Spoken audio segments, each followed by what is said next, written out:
Baik, kita lanjutkan kembali.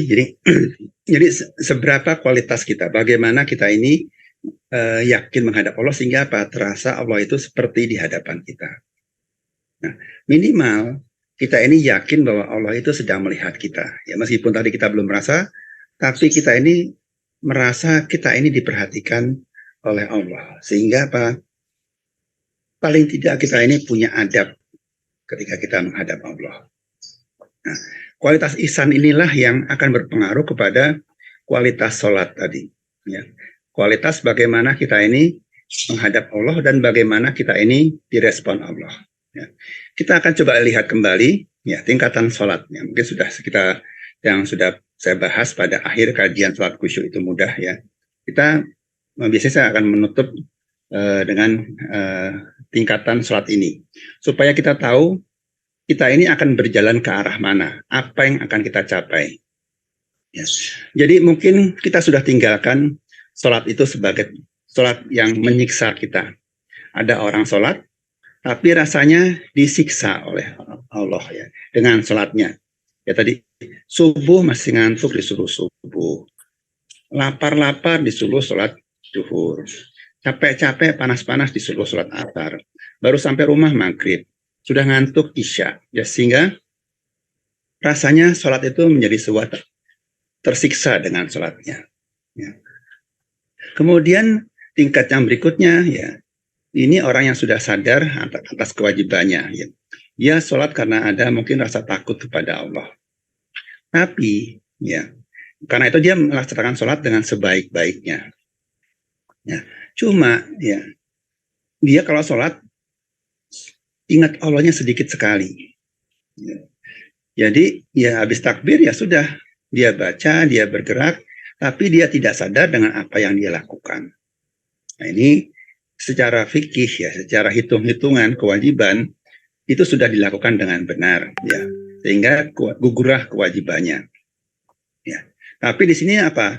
Sholatnya akan seperti apa? Rasanya gitu-gitu saja, datar saja gitu. Sholat subuh, sholat duhur, sholat asar, sholat maghrib, sholat isya ya. Yang sekarang, yang bulan lalu, yang tahun lalu, yang 10 tahun yang lalu, semuanya rasanya sama. Nah, kita setelah kajian sholat khusyuk, saya harapkan kita minimal sudah ada sholat di tingkat yang ini, yang diampuni.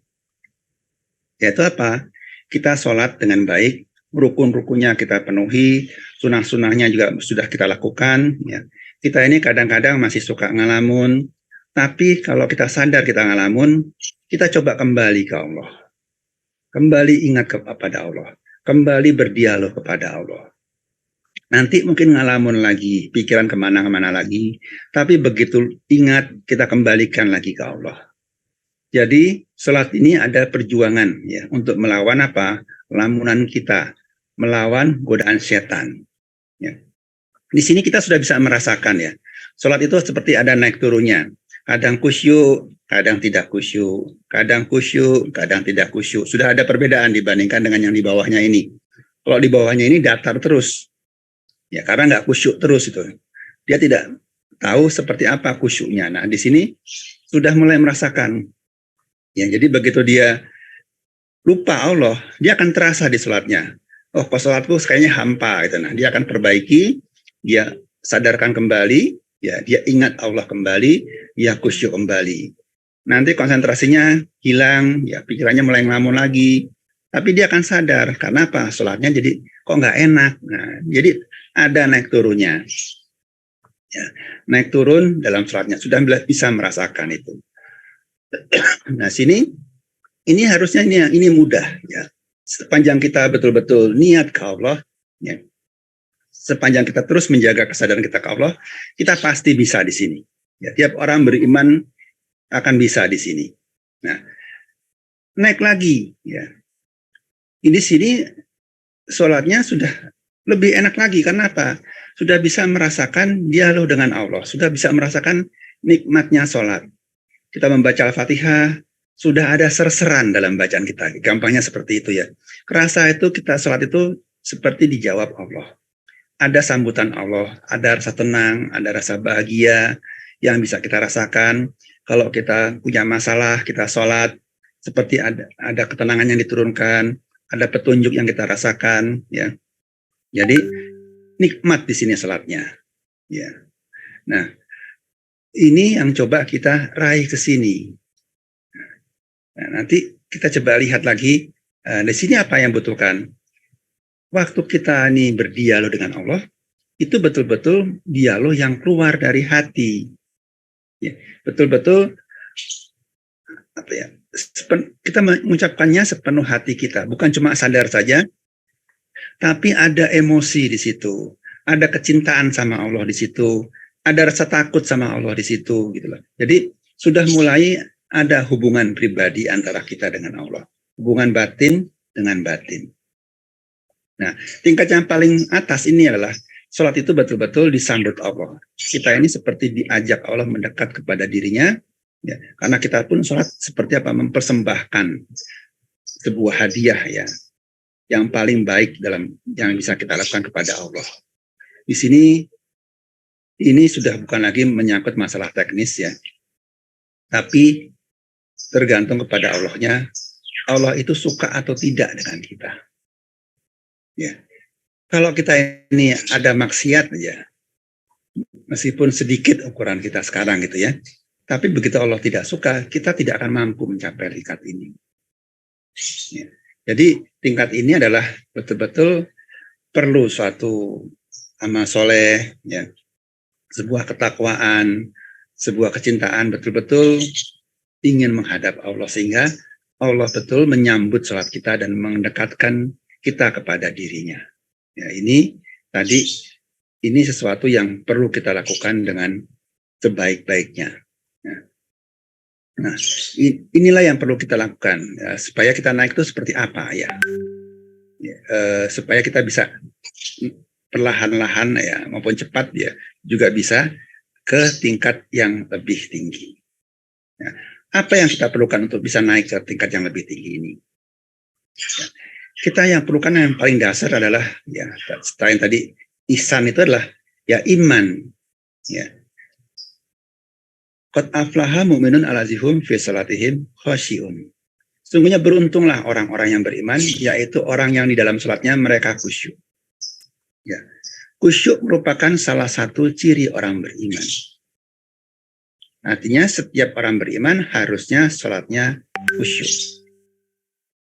Nah, jadi kalau kita sudah pelajari semua teknik sholat khusyuk, ya, teknik sholat, ya, kemana-mana nggak khusyuk-khusyuk juga, artinya kita punya ada satu masalah yang perlu kita lihat. Sudahkah kita ini beriman? Ya. Karena artinya apa? Tidak mungkin ada khusyuk kalau tidak ada iman. Karena khusyuk itu adalah haknya orang beriman. Hanya orang beriman yang bisa khusyuk. Yang tidak beriman tidak akan bisa khusyuk-khusyuk. Nah, inilah yang perlu kita lihat kembali. Apakah kita ini sudah khusyuk atau belum? Nah, jadi coba kita lihat, ya. Kita ambil definisi iman yang sederhana saja. Yang dulu waktu kita SD kita pelajari. Iman itu adalah sesuatu yang diyakini dalam hati, diungkapkan dengan lisan, dan diamalkan dengan anggota badan. Jadi iman itu adanya dalam hati. Ya, hati kita ini dipenuhi iman enggak? Ya, lisan ini hanyalah sebuah apa? Alat untuk mengungkapkan apa yang ada di hati kita. Ya. Seperti kita ini sedang marah, ya, hati kita panas, maka yang keluar dari mulut kita adalah apa? Kata-kata kotor, suara yang keras, kasar, ya. Hati yang sedang bahagia, maka ucapannya pun ucapan-ucapan yang positif, gitu. Nah, sama juga dengan hati yang dipenuhi iman. Maka ungkapan-ungkapan sholatnya pun akan ungkapan-ungkapan yang penuh dengan rasa iman. Ya. Dan inilah yang kita bawa dalam sholat kita. Ya. Kita ada niat. Yang tepatnya mana? Di hati. Kita ada rukun-rukun yang sifatnya bacaan. Ada takbir, ada Al-Fatihah, ya, ada membaca tasyahud, ya, membaca salam maupun sunnah-sunnah bacaan yang ada di sini. Pujian kepada Allah, ya, doa kepada Allah, maupun ikrar iman kita kepada Allah. Ya. Ini semua kita ucapkan dalam sholat kita. Kemudian juga ada gerakan-gerakan yang merupakan juga sikap dari iman kita. Kita nyatakan rukuk kita dalam ketundukan, ya. Kita nyatakan penyembahan kita kepada Allah dalam sujud kita. Kita bersimpuh untuk memohon kepada Allah, ya, memberikan rasa hormat kita kepada Allah, ya. Jadi salat kita ini, ya, semuanya adalah merupakan ungkapan iman. Bacaan itu adalah ungkapan dalam kata-kata. Gerakan itu adalah ungkapan dalam gerak badan atau body language. Ya. Semuanya ini akan sempurna, ya. Bacaan ini akan sempurna, gerakan ini akan sempurna jika dilakukan, dilandasi oleh hati yang dipenuhi oleh iman. Jadi kalau kita ini tidak iman, ucapannya palsu. Ya. Orang nggak cinta kok disuruh bilang I love you, seperti gitu kira-kira gitu ya. Kering ya, hampa ya, kosong. Nah, tapi kalau itu iman, maka ucapan takbir, ucapan bacaan Al-Fatihah, bacaan ruku itu keluar dari hati yang dipenuhi oleh iman. Begitu juga gerakan. Kalau kita ini tunduk sama Allah, maka ruku kita ini akan menjadi sempurna, menjadi tumak ninah. Tapi kalau kita ini tidak didasari oleh iman, kita ini malas ruku, apalagi sujud. Pengennya apa? Buru-buru selesai. Tapi jika kita ini sujud dengan rasa iman kita, rasa ketundukan kita ini senang sujud lama-lama di depan Allah. Inilah yang membedakan salatnya orang beriman dengan salatnya orang munafik. Ya. Kalau orang munafik itu salatnya apa? Ya. Pertama dia riya, ya, dia malas sholat, ya, dia malas sholat ya, dasarnya malas sholat. Kalau nggak ada yang lihat, mungkin dia nggak sholat. Dia riya dan ingat Allahnya sedikit. Ya, karena apa? Tidak merasa diawasi Allah, tidak punya rasa kecintaan kepada Allah. Nah, inilah yang perlu kita bangun, ya, yang juga perlu kita nilai. Kita nilai apa? Sudahkah kita ini beriman? Ya. Iman kita ini benar ada nggak sih? Jangan-jangan kita ini seperti orang Badui. Ya. Orang Badui itu bilang kepada Rasulullah, kami telah beriman. Tapi Rasulullah diperintahkan Allah untuk menolak klaim itu. Ya. Rasulullah menjawab, kamu belum beriman. Tapi katakanlah kami telah tunduk. Baru Muslim, baru Islam, baru tunduk. Gitu ya. Karena iman itu belum masuk ke dalam hatimu. Ya. Jadi baru kelihatannya saja, lahirnya saja. Ya sholat, ya puasa, ya zakat. Ya. Tapi sebetulnya imannya belum masuk dalam dada. Mungkin kita melakukan sholat, puasa, ya, ibadah-ibadah lainnya karena kebiasaan saja. Ya. Karena tidak ingin dianggap kita ini dianggap orang yang tidak soleh. Ya. Sehingga kita kerjakan ibadah-ibadah itu. Tapi iman itu belum masuk ke hati. Nah, bagaimana kita tahu bahwa kita ini iman atau tidak sih? Nah, inilah yang perlu kita ukur ya. Kita ukur kita ini sudah iman atau belum. Nah, inilah yang akan kita coba lihat pada hari ini. Ya. Cara ukurnya gimana? Ya, kita gampang, kita gunakan adalah apa? Rukun iman. Ya. Rukun iman itu ada 6. Ya. 1, percaya kepada Allah, percaya kepada malaikat, percaya kepada kitab suci, percaya kepada Rasul, percaya kepada hari kiamat, dan percaya kepada takdir baik dan buruk. Ya. Kita ini kadang-kadang merasa bahwa kita ini sudah iman. Ya, saya percaya Allah ada, malaikat ada, kitab suci betul, ya, dari Allah, ya, Rasul ada, ya. Pada hari kiamat saya percaya suatu saat alam semesta akan hancur. Pada takdir baik dan buruk itu ada. Kita kadang-kadang menilai diri kita beriman dengan sesuatu yang ukurannya sederhana. Semuanya ada, itu saja. Ya. Nah, kalau kita sekedar ini ada saja, ya, kita mungkin kalah dengan iblis. Imannya iblis itu luar biasa sebetulnya. Dia percaya kepada Allah. Percaya nggak? Betul-betul iblis itu percaya. Percayanya kepada Allah itu, yakinnya hebatnya Allah itu mungkin makalah lebih dari kita. Iblis minta umur panjang. Sampai kapan? Sampai hari berbangkit.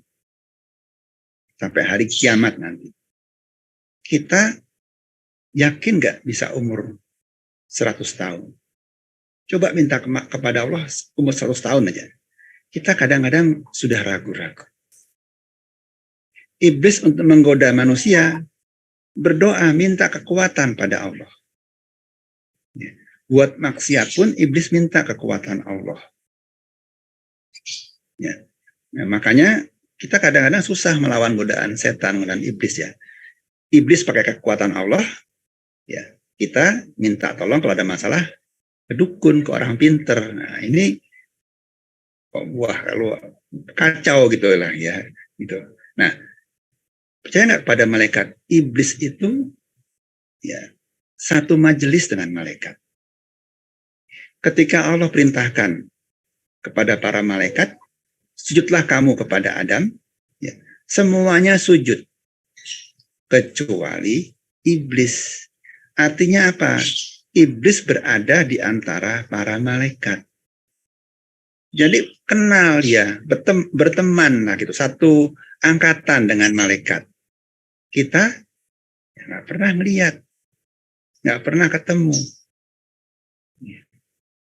Iblis percaya kepada kitab suci, percaya betul. Dia tahu turun-turunnya kitab suci. Dia menyaksikan bagaimana para nabi itu mendapatkan petunjuk Allah dan mencoba mengganggunya juga. Kemudian percaya kepada Rasul nggak? Iblis ketemu para Rasul. Iblis ketemu Nabi Adam. Iblis ketemu Nabi Nuh. Iblis ketemu Nabi Ibrahim. Iblis juga ketemu sama Rasulullah. Kita tak pernah ketemu. Percaya hari kiamat, iblis percaya betul, karena itu minta umur panjangnya sampai mentok ya, sampai hari kiamat. Ya, kita mungkin tetap percaya ya, tapi iblis itu betul-betul diimplementasikan dalam doanya, minta umur panjang sampai nanti hari kiamat, hari berbangkit nanti. Iblis cuma satu salahnya. Ya, kegagalan iblis dalam iman adalah ketika diperintahkan sujud kepada Adam, iblis nolak. Ya, nggak suka dengan takdirnya yang menurut dia itu buruk. Aku dari api, Adam dari tanah. Kok aku yang disuruh nyembah kepada tanah? Nah, iblis nolak sebuah takdir yang tidak sesuai menurut keinginannya. Nah, kita gimana? Berapa banyak yang kita ini kecewa dengan takdir Allah? Ketika Allah turunkan ya musibah kepada kita, coba kita lihat yang keluar dari mulut kita ini apa? Misalnya mobil kita keserempet, ya, atau kita sakit, tiba-tiba jatuh sakit atau kecelakaan.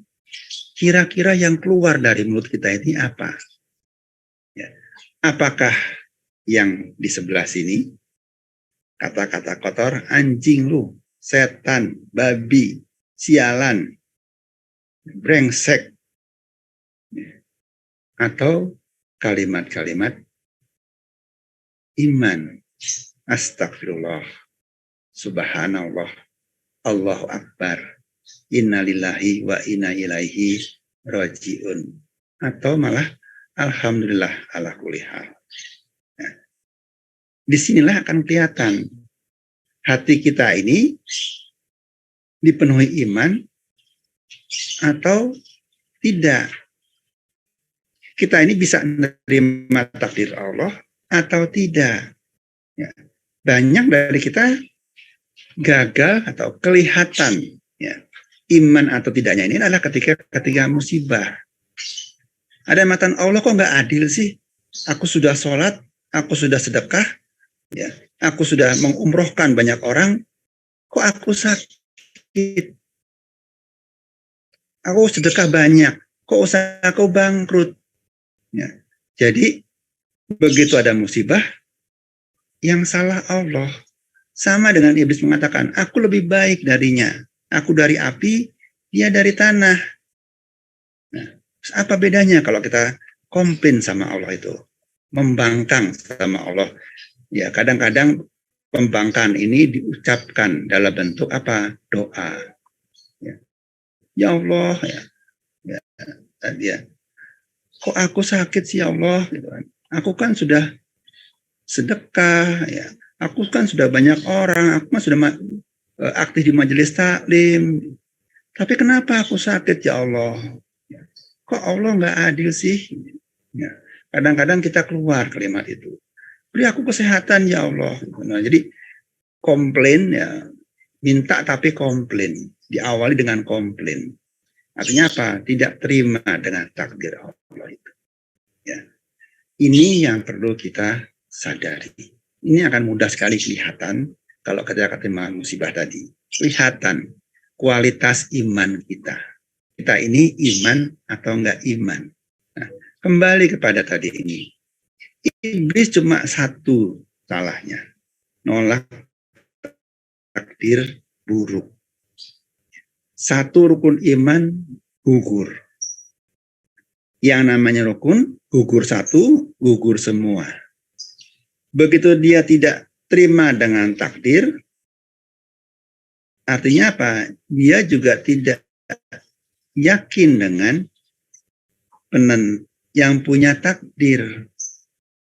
Ya, gampangnya gini, kita nggak terima dengan takdir kita. Sama saja dengan mengatakan, Allah itu bisa jadi Tuhan nggak sih?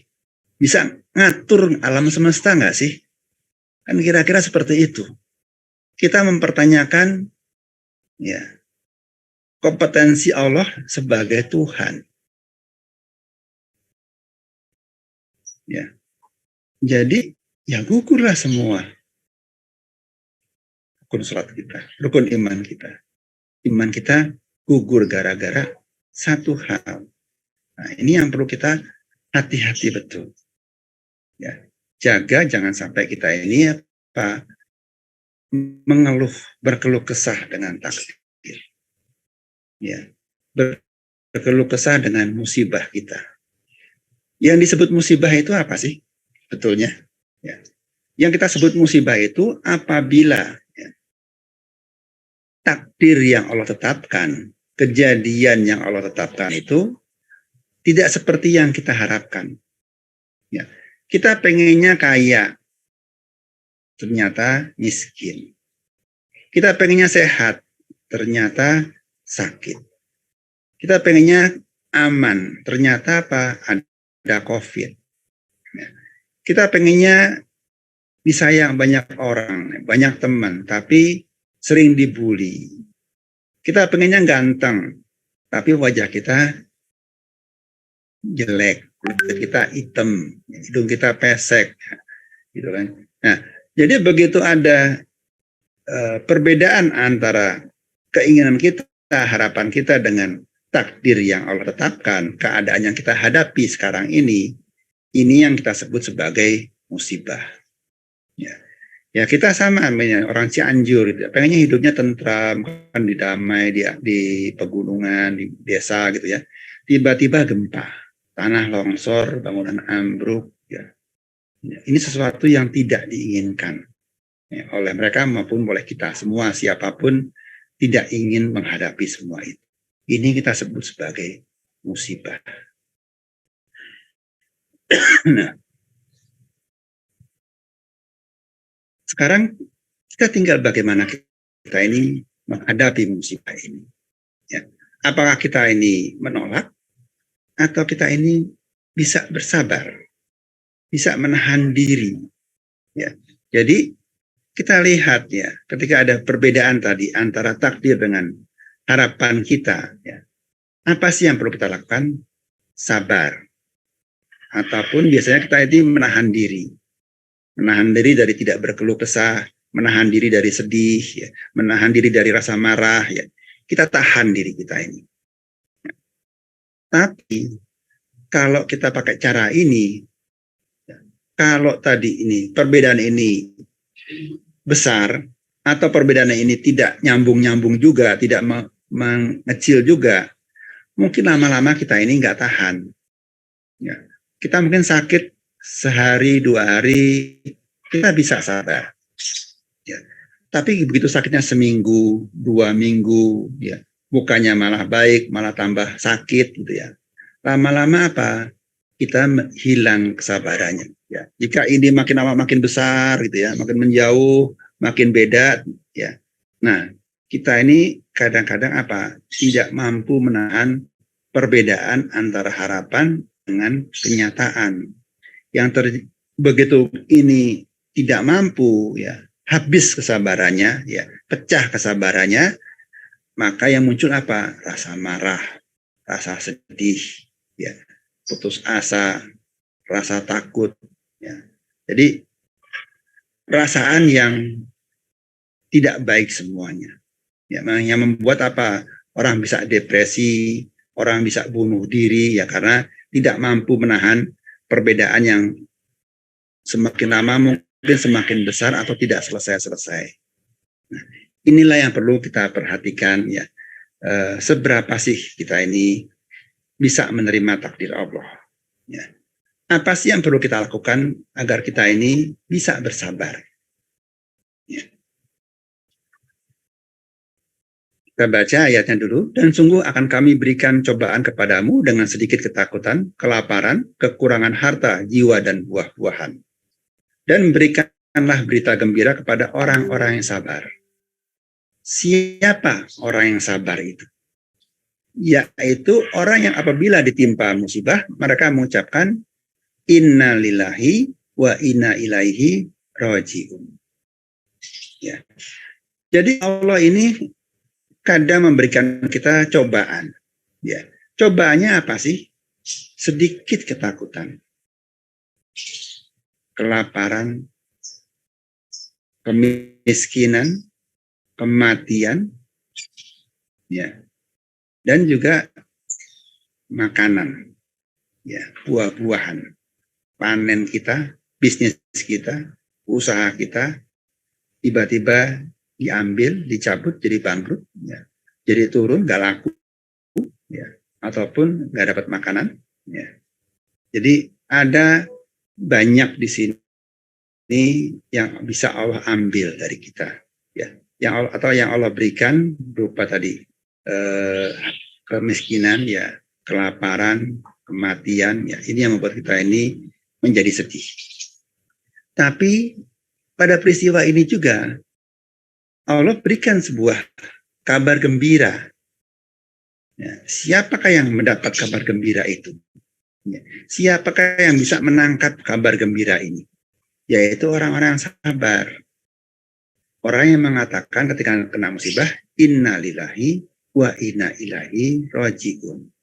Nah, mungkin kita mengatakan, saya sudah kalau ada musibah, saya bilang inna lillahi wa inna ilaihi raji'un. Nah, tapi kok nggak sabar-sabar juga? Nah, sebetulnya ini yang terbalik. Ya. Terbalik apa? Ucapan innalillahi ini harusnya keluar dari hati. Ini hanya ungkapan.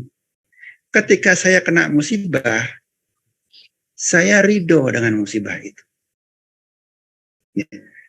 Ketika ada musibah ini, ya, saya terima. Ya, saya terima ketetapan Allah. Ya, saya ikut maunya Allah. Saya ikut takdirnya Allah. Saya tinggalkan apa yang saya inginkan. untuk ikut maunya Allah. Karena apa? Saya yakin yang sudah Allah tetapkan, yang sudah Allah rencanakan itu adalah yang paling baik, lebih baik daripada yang saya rencanakan, yang saya harapkan. Sehingga apa? Dia ikut maunya Allah. Dia tinggalkan apa yang diinginkan, ikut maunya Allah.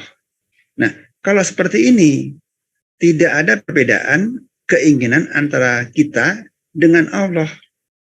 Artinya perlu nggak kita menahan diri? Nggak perlu. Inilah orang yang sabar. Orang yang bisa ikut maunya Allah. Bukan sekedar menahan diri. Menahan diri itu hanya awal saja. Ya. Awal melihat keadaan itu, kita mungkin perlu persiapkan diri kita. Ya. Tapi yang perlu lebih lanjut adalah ikut maunya Allah. Nah, ikut maunya Allah ini, jika itu betul-betul dilakukan dari hati, lisannya hanya ikut apa yang dirasakan hati ini. Inna lillahi wa inna ilaihi roji'un. Saya ikut maunya Allah. Saya tinggalkan maunya saya ikut maunya Allah. Inilah yang disebut orang sabar, bukan menahan diri. Dan sikap ini itu bukan nanti-nanti, bukan melalui proses berpikir dulu sebetulnya. Yang betul-betul orang sabar itu bukan sikap ini tadi ya. Mengikuti maunya Allah ini bukan merupakan sebuah proses. Ya. Saya analisa dulu, ya saya pikir dulu baru saya ikut. Atau saya malah minta nasihat, ya. Nasihat ke Pak Kiai, ke orang pintar, ya, ke orang tua atau ke teman, baru saya bisa sabar. Kalau seperti itu belum sabar. Itu pun belum bisa disebut sabar. Itu baru dalam proses belajar sabar. Karena apa? Yang disebut sabar itu adalah langsung terjadi ketika ketemu musibah. Ya, coba kita lihat hadisnya. Nabi Shallallahu Alaihi Wasallam pernah melewati seorang wanita yang sedang menangis di sisi kuburan. Lalu beliau Shallallahu Alaihi Wasallam bersabda, bertakwalah pada Allah dan bersabarlah. Kemudian wanita itu berkata, menjauhilah dariku. Sesungguhnya engkau belum pernah merasakan musibahku dan belum mengetahuinya. Kemudian ada yang mengatakan pada wanita itu bahwa yang berkata tadi adalah Nabi Shallallahu Alaihi Wasallam. Kemudian wanita itu mendatangi pintu rumah Nabi Shallallahu Alaihi Wasallam. Kemudian dia tidak mendapati seorang yang menghalangi dia masuk pada rumah Nabi. Kemudian wanita itu berkata, aku belum mengenalmu. Lalu Nabi Shallallahu Alaihi Wasallam bersabda, sesungguhnya namanya sabar itu pada kesempatan pertama atau awal musibah. Ya. Jadi di sini kita lihat ya, ada wanita yang mengalami musibah, mungkin suaminya meninggal. Ya. Diingatkan, ya, bertakwalah pada Allah dan bersabarlah. Tapi wanita itu ngeyel, gitu ya, marah malah diingatkan gitu. Tapi setelah tahu bahwa yang mengingatkan itu Rasulullah, dia baru nerima. Ya. Jadi tergantung kepada apa yang nyampein siapa. Kalau orang biasa dia marah, ya. Tapi begitu Rasulullah dia mikir, ya nyesel, gitu kan. Kemudian dia datang kepada Rasulullah. Ya. Ya. Tapi Rasulullah ya menyebutkan itu bahwa yang namanya sabar itu bukan setelah tadi, setelah ada motivasi, setelah mikir, setelah ada penasehat, baru nerima. Tapi sabar itu adalah pada kesempatan pertama. Jadi begitu ada musibah, ya orang sabar itu langsung bisa mengatakan inna lillahi wa inna ilaihi roji'un. Langsung nerima takdirnya Allah. Kan lewat proses mikir. Nah, hal ini tentu bukan sesuatu yang instan juga ya. Karena apa? Ini tergantung kepada imannya. Seberapa iman kita kepada Allah, seberapa cepat pula kita ini bisa bersabar. Kalau kita sudah yakin sama Allah, ya, Kita sering menyaksikan hebatnya Allah, ya. Kita sudah merasakan ya bagaimana Allah itu mengatur nasib kita, mengatur alam semesta ini, ya, mengatur kehidupan kita, ya. Betapa baiknya Allah dalam pada diri kita, ya. Banyak rezeki yang Allah berikan kepada kita, banyak kebaikan yang pada Allah kita, itu kita rasakan terus menerus, ya. Kita sadari terus menerus. Maka ketika ada musibah itu, kita ini tetap punya keyakinan bahwa Allah itu baik. Mungkin sama dengan Bapak Ibu misalnya gitu ya. Punya anak, sehari-hari kita lihat dia ini anak yang rajin belajar, ya, sholatnya baik, ya, subuhnya baik, pergaulannya baik, ya, suka membantu kita, gitu kan. Kita lihat sehari-hari baik. Tiba-tiba ada yang mengatakan pada kita, ibu anaknya narkoba. Kira-kira reaksi kita gimana? Nggak mungkin. Dia itu orang baik. Dia itu anak yang baik. Nggak mungkin dia narkoba. Itu karena apa? Kita melihat sehari-hari seperti apa. Kita telah membuktikan ya dalam kehidupan kita bahwa anak itu baik. Sehingga begitu ada sebuah kejelekan, kita akan menolaknya. Atau mungkin dia pernah buat salah gitu ya. Dia bolos sekolah gitu kan. Tapi tetap kita menanya baik, pasti ada alasan tersendiri kenapa dia sampai bolos sekolah, sampai tidak mau masuk sekolah, katakan seperti itu. Ya, pasti ada sebuah kebaikan sendiri. Kita akan berpikir selalu positif kepada anak ini. Nah, demikian kita dengan Allah. Ya, seberapa sadar kita ini dengan kebaikan-kebaikan Allah yang kita terima setiap hari. Ya, nafas kita, sehat kita, rizki kita, ya, kebahagiaan di hati kita, ya, dan banyak lainnya yang kita rasakan, itu nikmat yang kita rasakan sehari-hari. Ya. Nah, ini kita membuat kita menjadi iman enggak? Ya. Kita belajar ilmu ya, ada yang dokter, ada yang mungkin jadi insinyur, ada yang jadi pedagang. Ya. Dengan ilmunya itu pun dia bisa melihat, ya. Melihat apa? Gerak Allah dalam kesehariannya. Yang dokter bisa melihat ya bagaimana Allah itu mengatur tubuh dengan baik ya. Ada hormon-hormon ya, ada organ-organ tubuh yang masih menjalankan fungsinya dengan demikian teliti ya. Sehingga apa? Satu dengan yang lain saling melengkapi ya. Metabolisme bisa bekerja dengan sempurna jadi membuat tubuh ini sehat. Ya. Begitu ada yang tidak sempurna, ya tubuh langsung menjadi sakit. Ya. Kita bisa melihat bagaimana Allah itu menciptakan manusia dengan sempurna, bagaimana mengaturnya dengan sempurna. Ya. Sehingga kita bisa melihat kebesaran Allah di situ. Yang dagang juga kita bisa lihat bagaimana Allah mengalirkan rizki. Bagaimana orang-orang itu bisa datang kepada kita, belanja kepada kita, beli barang di kita, pesan barang di kita, ya. Percaya dengan kita, ya. Sehingga usaha kita sukses. Dan banyak lagi lainnya yang sesuai dengan disiplin ilmunya, kita bisa melihat ya betapa hebatnya Allah mengatur alam semesta ini.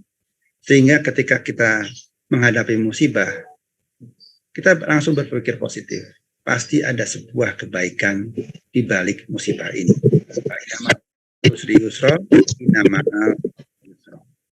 Sehingga apa? Kita bisa menerima musibah ini dengan baik, bisa mengatakan inna lillahi wa inna ilaihi raji'un. Ya. Karena apa? Ya, semua musibah itu sudah Allah rencanakan. Ya, tiada suatu bencana atau musibah pun yang menimpa di bumi dan tidak pula atas dirimu sendiri, melainkan telah tertulis dalam kitab Lauhul Mahfuz sebelum kami menciptakannya. Sesungguhnya yang demikian itu adalah mudah bagi Allah. Jadi sebuah peristiwa, sebuah takdir yang terjadi pada alam semesta ini maupun pada diri kita, itu sudah rencanakan. Sudah Allah buat skenario-nya sebelum kita semua diciptakan. Ya. Jadi blueprint-nya sudah ada, baru dibangun gedungnya. Atau kalau engineer seperti itu ya. Ya, jadi Allah mau membangun alam semesta, mau bikin manusia ini sudah ada rencananya. sudah ada blueprintnya, ya. Sebelum ini dibikin, ya. Jadi apapun yang terjadi dalam diri kita ini sebetulnya sudah ada dalam rencana Allah. Kita tinggal ikut, ya, ikut rencana Allah itu. Ya, kita hanya terus berusaha berbuat baik menurut apa yang kita tahu dengan ilmu kita. Tapi yakini juga Allah punya rencana juga. Ya, rencana juga yang baik, bahkan mungkin lebih baik daripada apa yang kita rencanakan. Ya, inilah yang perlu kita yakini. Ya, tidak ada sesuatu yang salah dengan Allah. Ya, ya. Nah, coba kita melihat ya, seperti apa sih takdir itu bekerja, ya, seperti apa Allah itu berencanakan. Ya. Kita coba lihat peristiwa Nabi Khidir dengan Nabi Musa. Ya. Ada 3 peristiwa dalam Quran. Nah, saya akan bahas sini 2 saja. Ya. Yaitu ketika ya, saya baca ayatnya saja, maka berjalanlah keduanya hingga tak kalah keduanya menaiki perahu, lalu Khidir melubanginya. Musa berkata, mengapa kamu melubangi perahu itu? Yang akibatnya kamu menenggelamkan penumpangnya. Sesungguhnya kamu telah berbuat suatu kesalahan yang besar. Ya. Ini peristiwa pertama, yaitu ketika mereka ingin menyeberang sungai ataupun laut, ya, danau gitu, yang mereka minta tumpangan kepada pemilik perahu itu. Nah, tapi di tengah jalan, ya, ketika belum sampai ke tempat seberangan, tiba-tiba Nabi Khidir melubangi perahunya, merusak perahu itu berlubang, ya, sehingga perahunya tenggelam, penumpangnya pun tenggelam. Ya. Nah, di sini ada sebuah musibah di sini yang Musa tidak habis pikir. Kenapa kok Nabi Khidir ini udah numpang gitu ya, bukannya terima kasih malah merusak perahu. Ya. Ini sebuah kesalahan yang besar menurut Nabi Musa. Nah, kemudian peristiwa kedua, ini lebih serem lagi nih ya. Maka berjalanlah keduanya hingga tak kala keduanya berjumpa dengan seorang anak, maka Nabi Khidir membunuhnya. Musa berkata, mengapa kamu membunuh jiwa yang bersih, bukan karena membunuh orang lain? Sesungguhnya kamu telah melakukan sesuatu yang mungkar. Ya, ini peristiwa yang lebih sadis lagi gitu ya. Mereka berjalan ketemu anak ya kecil gitu. Tiba-tiba Nabi Khidir bunuh anak itu. Ya. Tentunya kita lihat bahwa ini sadis ini. Nabi Khidir sini sadis betul itu, sehingga Musa pun tidak suka dengan itu. Ini anak kecil yang nggak punya dosa kok dibunuh sih, gitu kan? Nah, ini suatu perbuatan yang mungkar.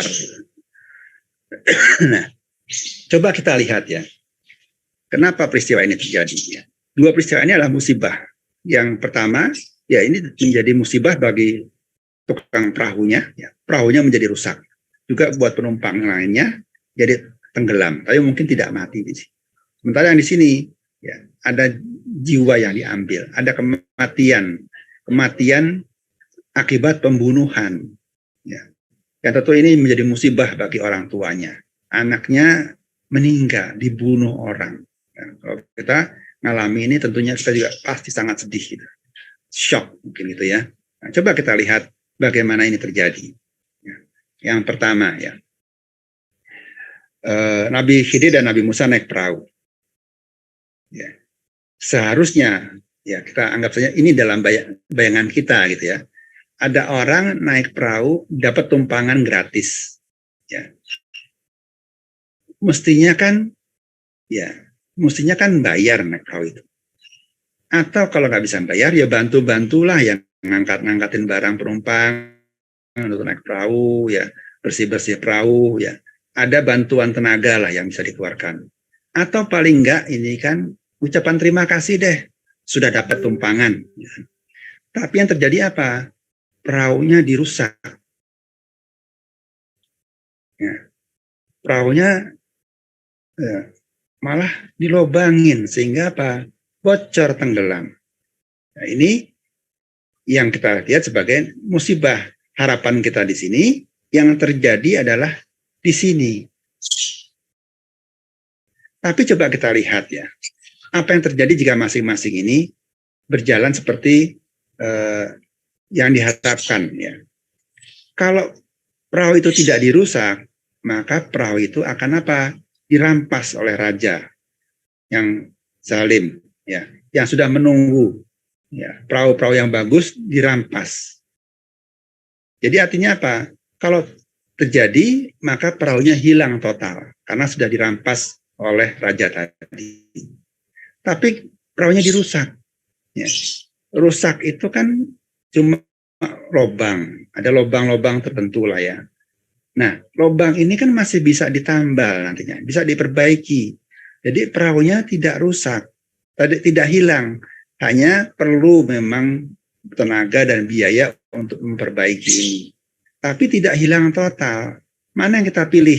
Mau hilang sama sekali atau cuma rusak? Ya, tentu kita pilih apa? Ya rusak saja deh daripada hilang. Artinya sebuah peristiwa ini, ya, ini Allah lakukan, ya, musibah ini, ya, musibah di sini Allah lakukan apa? Untuk mencegah terjadinya musibah yang lebih besar. Dua-duanya musibah, ya. Tapi musibah yang ini lebih kecil, lebih mudah diatasi dibandingkan dengan musibah yang di sini. Nah, inilah yang terjadi, ya. Allah memberikan sebuah musibah, ya, untuk menghindari musibah lain yang lebih besar. Nah, kemudian coba kita lihat anak kecil yang dibunuh tadi. Ya. Ada anak yang tidak berdosa dibunuh. Ya. Mestinya kan anak itu kalau tidak dibunuh, ya, dia akan tumbuh jadi anak yang lucu, ya, yang sehat, ya, yang bantu orang tuanya. Ini dalam bayangan orang tuanya, mungkin juga bayangan kita punya anak ini punya harapan seperti ini. Tapi yang terjadi apa? Anak itu dibunuh, mati. Tapi coba kita lihat juga apa yang Allah rencanakan, ya, anak ini sampai dibunuh atau jika tidak dibunuh. Kalau anak ini tetap hidup terus, ya, anak ini ya meskipun waktu kecil kelihatannya lucu, kelihatannya manis, ya, tapi begitu besar dia akan bisa menjadi orang yang kafir dan bisa mengajak orang tuanya, membawa orang tuanya menjadi kafir juga.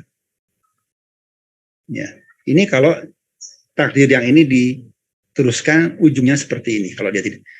Nah, anak ini ya dibunuh oleh Nabi Khidir atas perintah Allah. Gampangnya seperti itu ya. Nabi Khidir mendapatkan petunjuk dari Allah untuk bunuh anak ini. Karena apa? Anak ini tadi kalau besar tadi akan menjadi kafir dan buat orang tuanya menjadi kafir. Tapi anak ini dibunuh dan Allah sudah memberikan janji. Yaitu apa? Akan diganti anaknya ini. Artinya apa? Ibunya akan melahirkan lagi, punya anak lagi. Dan anak pengganti ini merupakan anak yang soleh, yang sayang kepada orang tuanya. Ya. Jadi Allah memberikan musibah, ya, mengambil sesuatu dari kita, ya. Tapi apa? Allah ganti dengan sesuatu yang lebih baik. Ya. Mungkin kita pernah kehilangan handphone, gitu kan? Handphone kita hilang, ya. Tapi apa? Begitu hilang kan kita beli lagi pasti apa? Biasanya lebih baru, lebih canggih, ya, lebih bagus prosesornya, ya, lebih besar memorinya, lebih besar layarnya, gitu kan? Jadi Allah ambil, ya. Mungkin kita apa? Ngirit-ngirit tuh kan? HP udah jadul masih kita piara, terus kita pakai, terus udah adanya retak, nggak mau juga apa dibenerin itu, didiemin itu. Nah, Allah akan ganti dengan HP yang lebih baik. Caranya apa? Ya HP yang kita punya hilang ataupun jatuh ke got misalnya gitu ya. Ya. Sehingga apa? Kita harus beli HP lagi. Ya. Tapi beli HP apa? Yang lebih baik tentunya kan. Nah, duitnya dari mana? Allah sudah siapkan rezekinya ya. Kita jadi rajin nabung, nyimpen uang segala macam gitu kan. Begitu uangnya cukup, nah HP kita yang lama diambil sama Allah. Agar apa? Kita ditukar dengan HP yang lebih baik ya. Jadi musibah itu bisa seperti itu. Terjadi karena apa? Karena Allah menghindarkan kita dari musibah yang lebih besar atau Allah akan mengganti kita dengan penggantian yang lebih baik. Nah, inilah yang perlu kita yakini ya. Allah itu ya, Maha Pengasih dan Penyayang. Ya. Jadi kalau kita Kita lihat kesimpulannya sini ya. Ada sebuah peristiwa di mana apa yang terjadi ini ya lebih buruk daripada apa yang kita harapkan. Ini ketetapan Allah, ini harapan manusia. Nah, ketika kita menghadapi kita yang ini kita sebut musibah, apa yang perlu kita lakukan? Sabar. Nerima takdir itu dulu. Kita coba amati prosesnya, amati kesudahannya. Kita akan bisa melihat ada kebaikan Allah di sana. Sehingga apa? Ya, kita akan bersyukur ya, atas terjadinya takdir itu. Kalau enggak itu, aku enggak gini loh. Seperti itu kira-kira gitu ya. Kita akan bersyukur. Kalau kita sabar tadi pun, kita akan mendapatkan petunjuk dari Allah. Ada petunjuk yang membuat kita apa? Yakin menghadapi musibah itu. Bahkan bisa merasakan ada sebuah kebaikan daripada musibah itu. Sehingga nanti kita, kalau kita perhatikan betul, kita akan betul-betul apa? Bersyukur atas musibah itu. Nah, ini akan terjadi kalau tadi kita ini terus mengamati apa yang Allah berikan kepada kita. Kita juga punya ilmu, kita juga punya keyakinan bahwa Allah itu punya Asmaul Husna. Punya sifat-sifat yang baik. Yang kita sebut sebagai Asmaul Husna. Nah, mungkin kita tidak sadar ya, di antara Asmaul Husna itu ada asma-asma atau sifat-sifat yang kelihatannya serem. Ya. Kita mungkin ngarepin Allah itu Maha Pengasih, penyayang, ya, yang Al-Basit, yang melapangkan, yang meninggikan, yang memuliakan, yang menghidupkan. Tapi kita lupa bahwa Allah itu punya sifat juga seperti ini. Allah itu Al-Muntakim, yang Maha Penyiksa. Jadi Allah itu kadang-kadang menurunkan siksa, dan siksaannya itu sangat berat, sangat pedih. Ad-Dar, yang memberikan derita, yang membuat orang menderita. Ya. Al-Qabid, ya, yang menyempitkan rizki orang, yang menyempitkan dada kita. Al-Kafid, ya, yang merendahkan. Ya.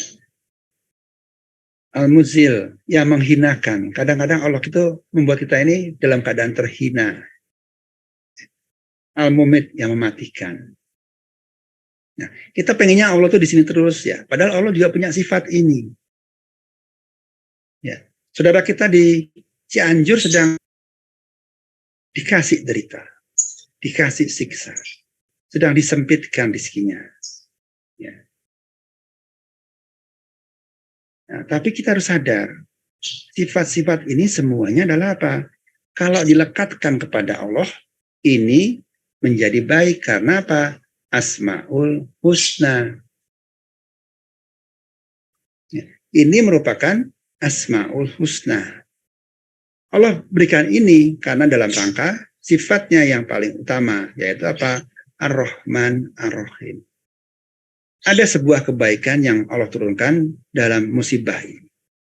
Ada kebaikan yang Allah turunkan beserta dengan apa? Sempitnya rezeki kita. Adanya derita kita. Adanya kematian. Ada sebuah kebaikan dari Allah yang Allah turunkan di dalamnya. Nah, ini yang perlu kita sadari. Dan kita yakini itu. Dan kita tahu tadi, kita ini sudah melihat kebesaran Allah di alam semesta ini. Kehebatan Allah mengatur alam semesta ini. Dalam hidup kita sekian puluh tahun. Masa kita ini masih ragu-ragu sih dengan Allah. Dengan kebaikan Allah. Kalau kita ini mengamati perjalanan hidup kita ini ya. Sebetulnya berapa banyak sih hidup kita ini seperti yang kita rencanakan? Banyak hidup kita ini yang terjadi bukan seperti yang kita rencanakan. Ya. Kita punya istri karena cantik, tinggi, putih, pintar, soleh gitu kan. Tapi dapatnya ya gitu saja gitu kan ya, bukannya itu. Ya lumayan lah gitu, tapi toh kita bisa nerima dan kita bahagia dengan itu. Ya. Jadi kita juga mungkin menghadapi ketakutan-ketakutan. Ya. Nanti kalau kawin gimana nih, ngasih makan istri, ngasih makan anak, punya anak, nanti sekolahnya gimana, ongkosnya besar ya. Ya. Kemudian kita semakin lama semakin tua. Ya. Nanti kalau anak keluar dari rumah gimana? Kita kesepian. Ya. Lalu pensiun. Nanti kalau pensiun gimana? Ya. Kita makan apa? Ya. Ternyata kita bisa melewati itu semuanya. Apa yang kita takutkan, apa yang kita khawatirkan, kita bisa lewat dengan mudah. Dan biasa-biasa saja, tidak merasa menderita. Malah mungkin merasa bahagia. Ya. Punya anak, ya. Tadinya kita takut gimana ngasih makan. Ternyata begitu ada anak, kita bahagia. Anak lucu, anak pinter, gitu kan. Meskipun kadang-kadang nakal, gitu. Tapi sebagian besarnya adalah menyenangkan, misalnya seperti itu. Ya. Rezeki, nah, tiba-tiba aja, ada saja, gitu. Cukup buat anak-anak makan, buat anak-anak sekolah, ya, buat anak-anak jalan-jalan, gitu. Ya, cukup semuanya. Ya. Begitu anak besar, kebutuhan besar, ya. Kita pun punya pendapatan yang semakin lama semakin besar.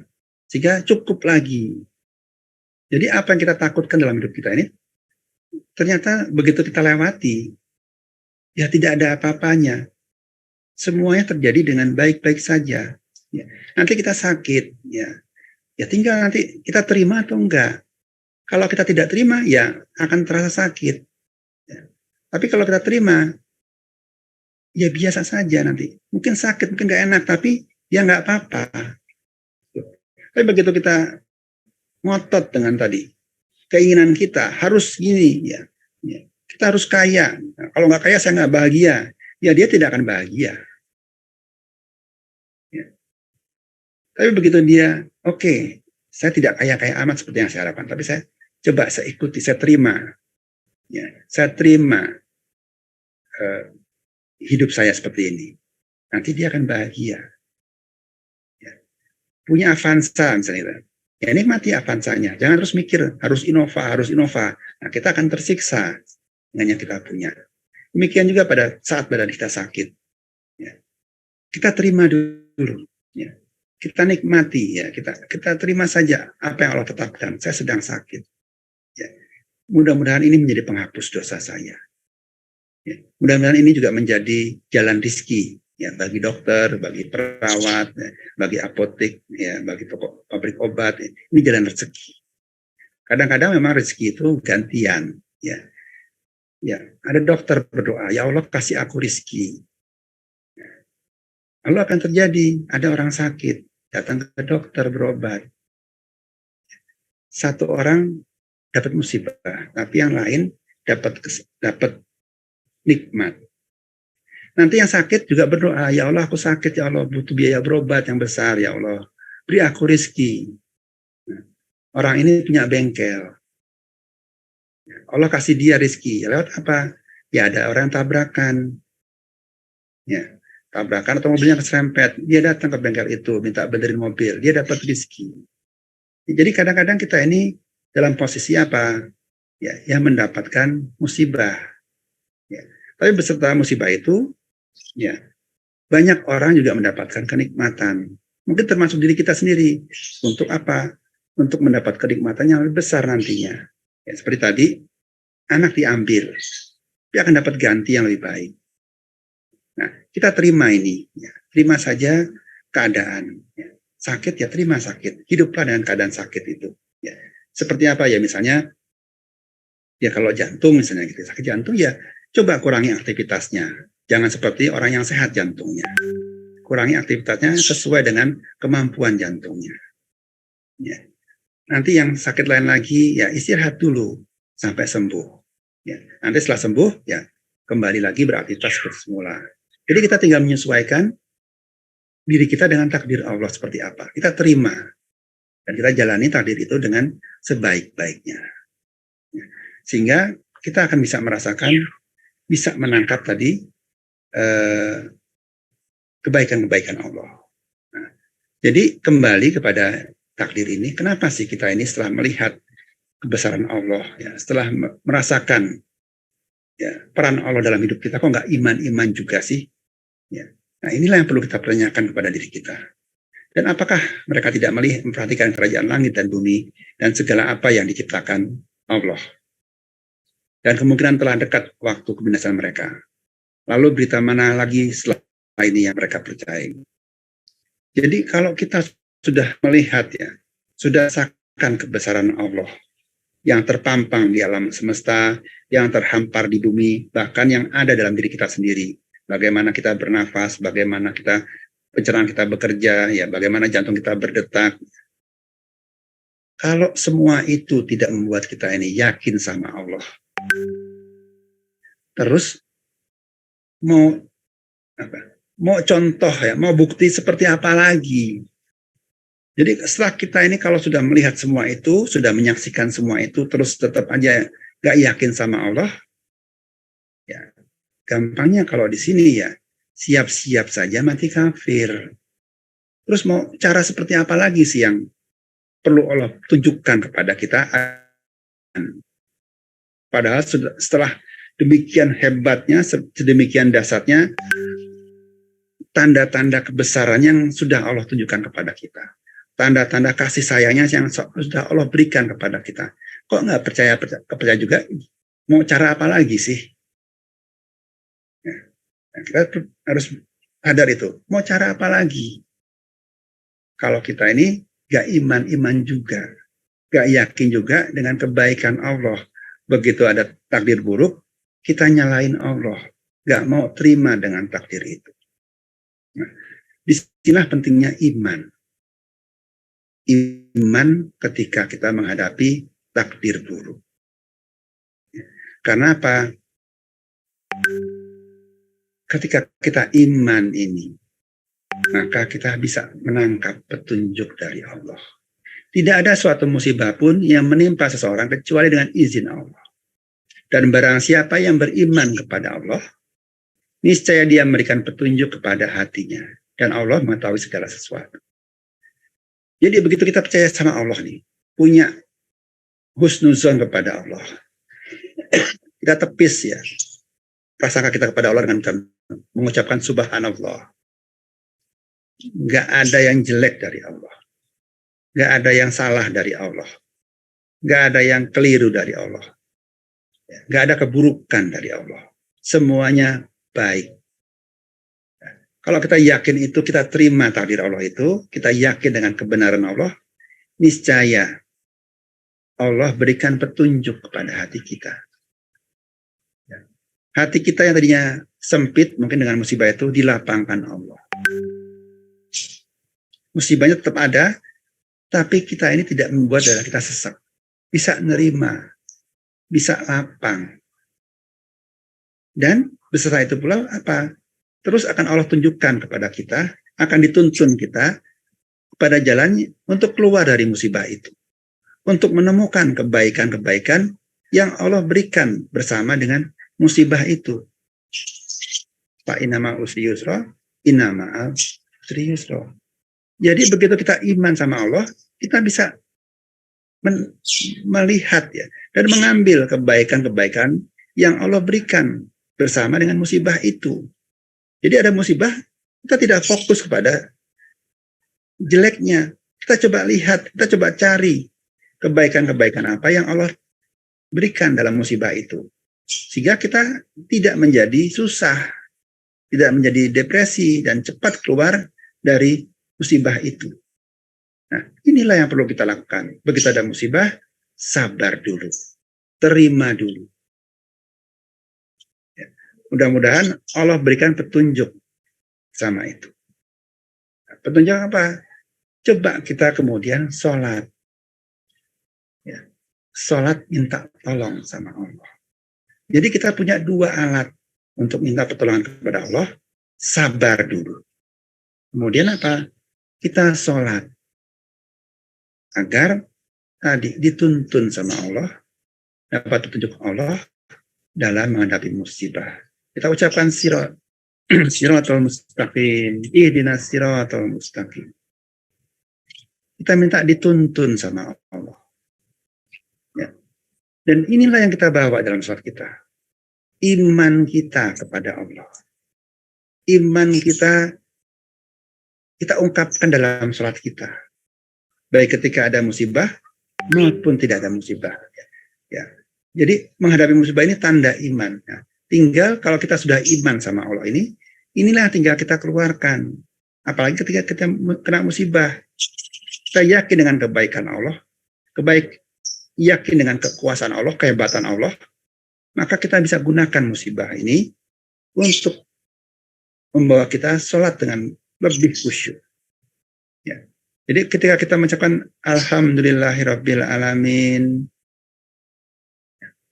kita puji Allah dengan sebuah harapan, ya, sebuah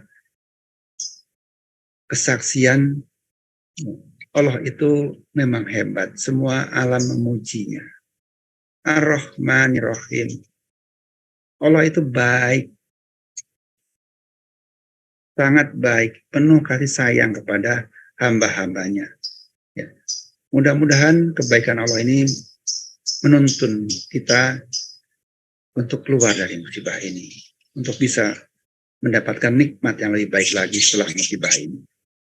Jadi itu kita ungkapkan dalam sholat kita. Kita ucapkan ihdinas siratal mustaqim. Ya, kita mengharapkan dituntun sama Allah untuk jalan keluarnya, untuk melewati musibah-musibah ini maupun takdir-takdir yang lain dengan sebaik-baiknya.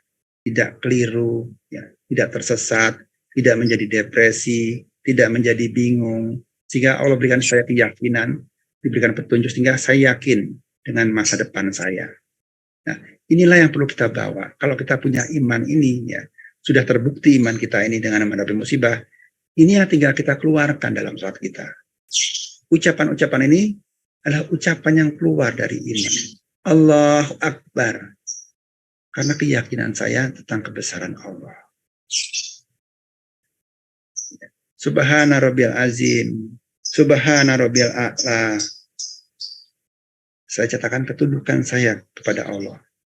Penerimaan saya kepada ketetapan-ketetapan Allah, kepada hukum-hukum Allah. Saya nyatakan dalam Subhana Rabbiyal A'la, dalam sujud saya, dalam bacaan saya, juga dalam sujud saya sebagai bukti penyembahan saya. Saya terima semuanya. Saya berserah diri sama Allah. Nah, inilah yang tinggal kita ungkapkan kalau kita sudah punya iman. Tinggal kita sampaikan dalam sholat kita. Ya, mudah-mudahan itu bisa kita bangun. Ya, kita akan coba dalam beberapa pertemuan ke depan, kita akan membahas iman. Kita akan membahas bagaimana kita ini mengukur iman kita agar kita ini punya kesadaran kita ini iman benar apa iman seperti Badui tadi sih, gitu kan? Kita merasa bahwa kita ini dari kecil sudah Islam, ya. Terus kita rasa iman, padahal baru imannya Badui. Ya. Baru tingkatnya apa? Tunduk saja. Belum iman betul. Nah, ini yang perlu kita cari. Kalau kita sudah tahu di mana posisi iman kita, ya, tinggal kita naikkan nanti bagaimana kita meningkatkan iman kita ini. Sehingga betul-betul kita punya iman yang kuat, yang solid. Ya. Dan begitu iman kita solid ini tadi, ucapan kita dalam sholat, bacaan kita dalam sholat, gerakan kita dalam sholat ini, semuanya keluar karena apa? Rasa iman kita. Ya, bukan acting, disedih-sedihkan, ya, dikusyuk-kusyukkan, tapi betul-betul keluar dari hati. Ya. Ya, jadi natural saja sebetulnya ya. Kalau hati penuh iman, keluarnya pun akan baik. Tidak usah disedih-sedihkan, ditangis-tangiskan gitu kan. Jadi bukan acting ini. Sholat itu bukan acting tapi ungkapan iman. Ya. Demikian kajian kita untuk hari ini. Ya. Mudah-mudahan dapat dipahami. Ya. Silakan jika ada komentar atau pertanyaan.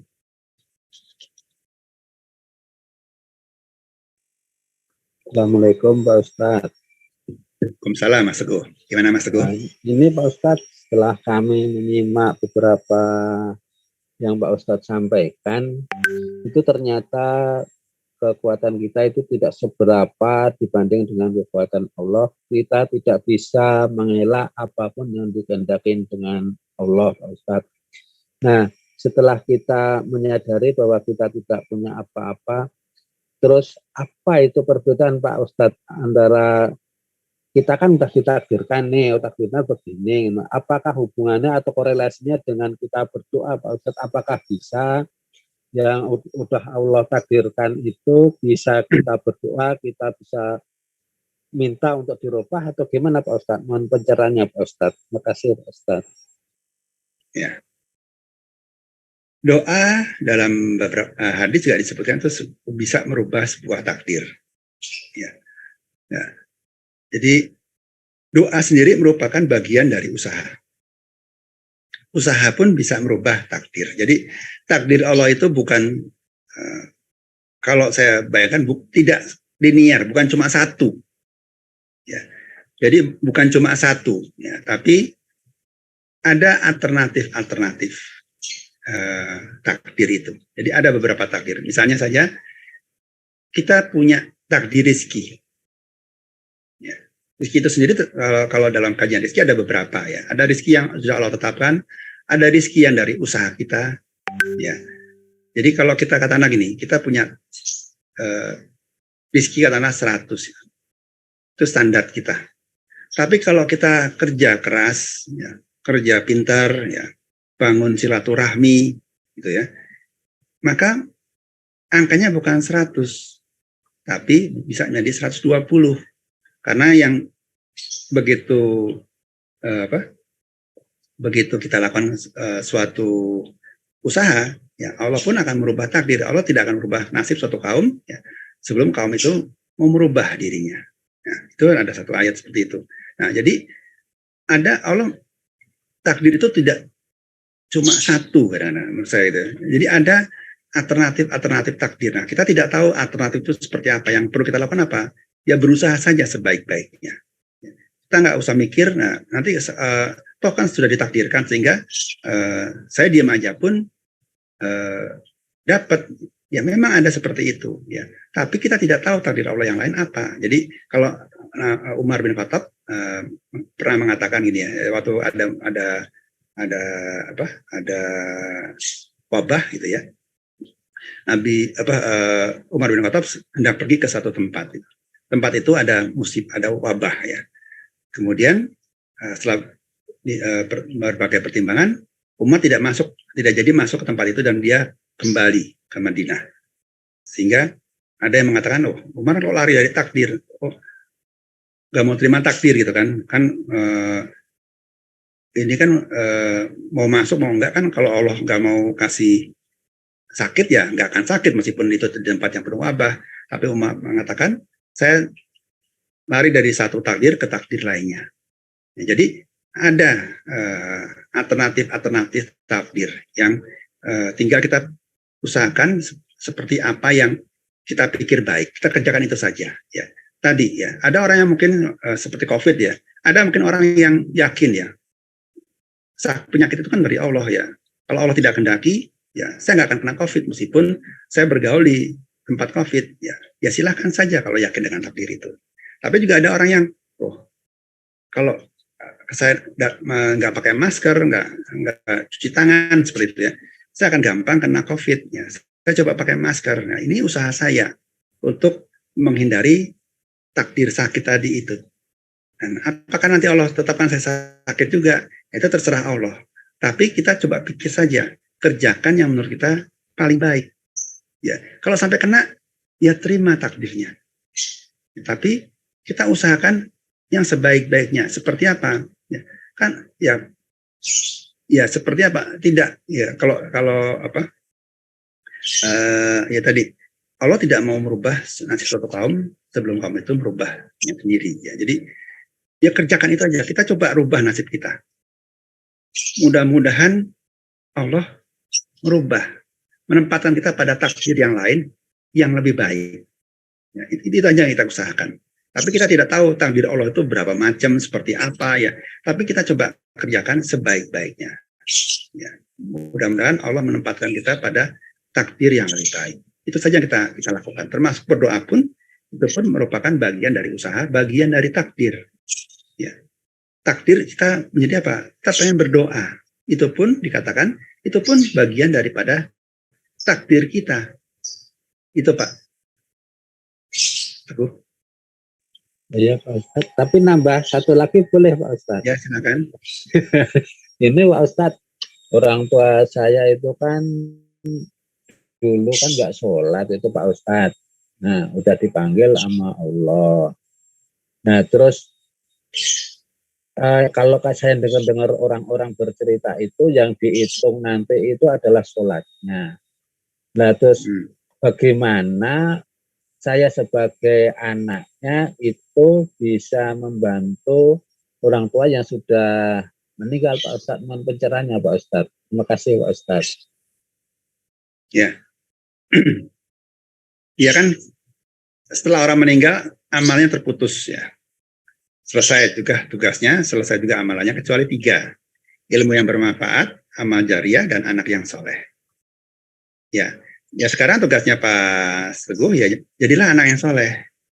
Doakan orang tuanya, ya kadang-kadang ya zakat atas nama orang tua, sedekah atau sedekah atas nama orang tuanya.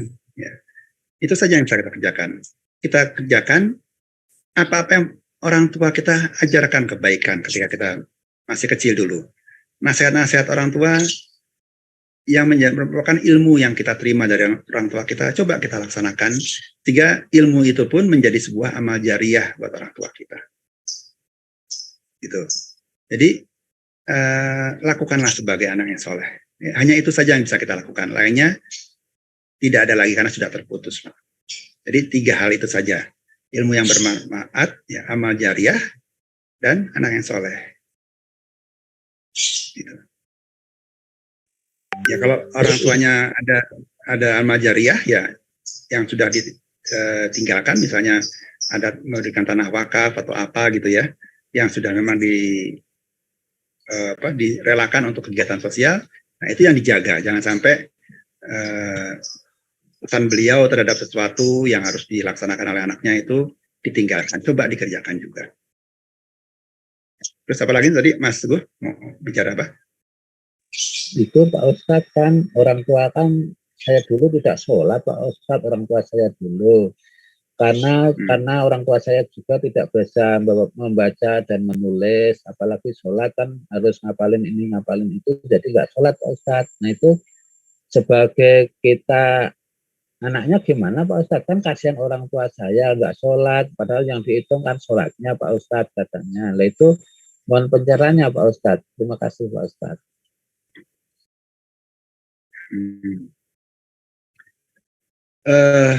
Ya, ini orang masuk surga atau tidak itu tergantung kepada kasih sayang Allah. Ya. Kalau kita coba lihat cerita ya tentang seorang pelacur, ya, seorang pelacur ngasih minum anjing. Ya. Ini pelacur nih ya, artinya sampah masyarakat. Ngasih minum binatang yang kategorinya apa? Diharamkan, yang ludahnya pun haram menurut kita, gitu kan. Tapi pelacur ini memberikan minum dengan penuh ketulusan. Sampai apa? Saking bingungnya dia saking pengen ngasihnya minum anjing yang kehausan ini, dia pakai sepatunya untuk tempat minum. Dia ngambil air di sumur itu dengan sepatunya untuk minum anjing itu. Gara-gara itu, dengan sebuah perbuatan yang tulus, pelacur ini masuk surga. Atau seorang pembunuh yang sudah membunuh 99 jiwa gitu ya. Dia tanya kepada ahli agama, gimana dosanya? Wah, nggak bisa diampuni ya. Dibunuh lagi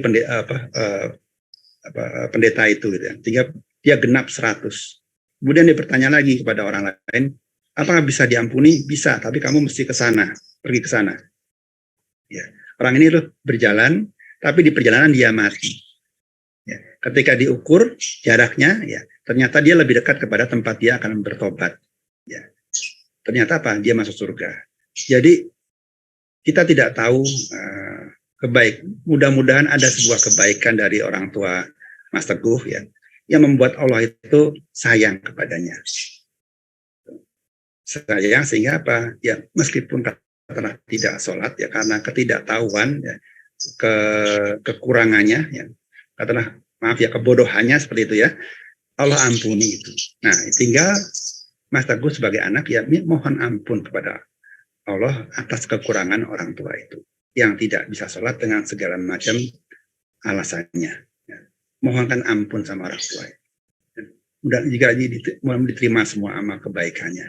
Ya, mudah-mudahan ada sebuah kebaikan dari orang tua Mas Teguh yang membuat Allah itu sangat sayang kepada orang tua Teguh. Itu saja, Mas Teguh. Amin. Terima kasih Pak Ustadz atas pencerahannya. Kami udah bingung tadi Pak Ustadz, apa ini orang tua saya nggak sholat, saya juga nggak baik-baik amat, apa doa saya terkabul. Jadi saya bingung Pak Ustadz, saya mau nanya ke siapa. Untung Pak Ustadz ngasih Zoom ini. Jadi Sabtu kemarin saya mohon maaf Pak Ustadz nggak bisa ngikut karena yaitu orang tua saya meninggal, jadi saya pulang ke kampung Pak Ustadz. Ya, baru meninggal. Terima kasih Pak Ustadz. Sekarang Mas Teguh jadilah anak yang sebaik-baiknya lah. Ya, semua yang kekurangan orang tua coba ditutupi semuanya. Ya, itu saja. Amin, amin. Insya Allah, terima kasih Pak Ustadz. Ini ada pertanyaan dari Mas Tawang ya, Mas Tawang Arif ya. Ustadz izin bertanya, bila disimak tadi, khusyuknya sholat kita ternyata juga dibangun dari amal tindakan perbuatan yang dilakukan di luar sholat. Ya. Sehingga tingkatan sholat di dalam khusyuk juga dipengaruhi oleh hal tersebut. Bagaimana kiatnya agar khusyuk sholat kita?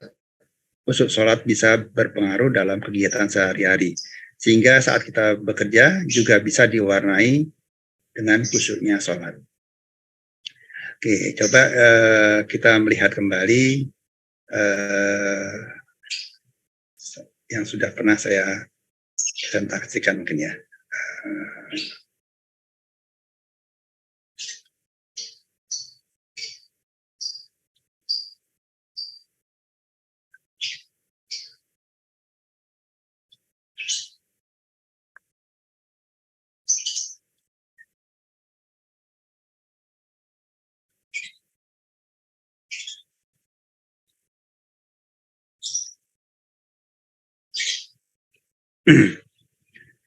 Nah,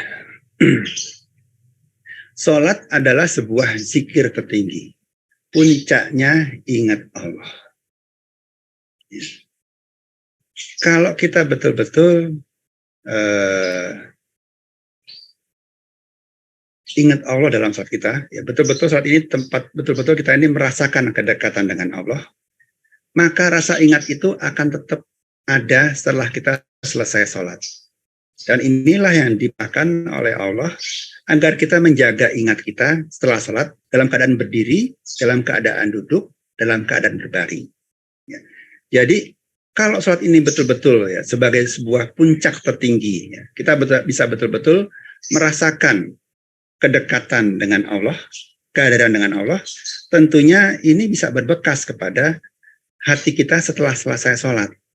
Ada bekas perjumpaan itu. Ya. Saya coba samakan ya, misalnya Mas Arief ini ketemu presiden, ya. Diundang presiden makan di istana, gitu ya. Cuma berdua makanya. Nah, kira-kira pertemuan ini berkesan nggak? Mungkin ini bisa menjadi bahan pembicaraan atau sebuah kebanggaan Mas Arief dalam beberapa hari. Tiap ketemu teman akan ngomong, saya ketemu presiden kemarin itu, tadi itu, ya, wah diajak makan, orangnya baik segala macam. Kita akan cerita kesan kita ketika kita berjumpa dengan presiden. Nah, ini juga begitu sama. Sholat tempat perjumpaan kita dengan Allah, tempat kita berada dekat dengan Allah, tempat kita berdialog dengan Allah. Nah, ini punya kesan nggak di hati kita? Ada bekasnya nggak di hati kita ini? Nah, bekas itu kalau tinggi betul ini akan meskipun turun dengan kesibukan kita, tetap tidak hilang. Ya, tetap tidak akan hilang, tetap ada rasanya. Sebelum habis, sudah kita sholat lagi, ingat lagi. Nanti turun lagi, tapi sebelum habis sudah ingat lagi. Nah, kalau kita ini dalam kondisi selalu ingat kepada Allah, ya, dan di situ ada rasa hormat kita kepada Allah, rasa taat kita kepada Allah. Nah, ini akan berpengaruh kepada kegiatan kita sehari-hari. Ya. Jadi kita ini apa-apa, mau kerja apa, ya katakanlah kita mau maksiat, kita ini takut. Karena ada rasa apa? Ingat sama Allah. Ada rasa diawasi Allah. Ya, takut ini bukan menyebabkan kita jadi ngeri ya, tapi takut ini takut karena takut yang disertai dengan rasa cinta. Sama kita ketika kita takut ya, waktu kecil takut bolos ya, takut ibu kita sedih, takut ibu kita marah. Takutnya bukan takut seperti takut setan, tapi takut karena takut melukai ya orang yang sesuatu yang kita cintai. Ya. Jadi aduh nggak enak nih sama Allah. Kita juga pengen kerja ini punya semangat juga, semangat motivasi yang bukan cuma sekedar duit, bukan sekedar karir, tapi apa? Pengen beramal soleh, pengen Allah suka sama kita. Nah ini nanti akan pengaruh kepada kehidupan kita. Jadi kita ini betul-betul seperti nanti dituntun untuk terus menjadi baik. Ya, nah, ambil lagi contoh yang lain mungkin.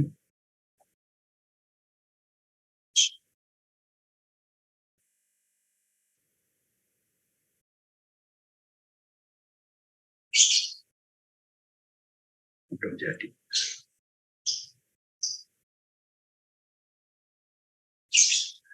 Jadi sebetulnya memang antara kegiatan di dalam sholat dengan kegiatan di luar sholat itu akan saling terkait ya.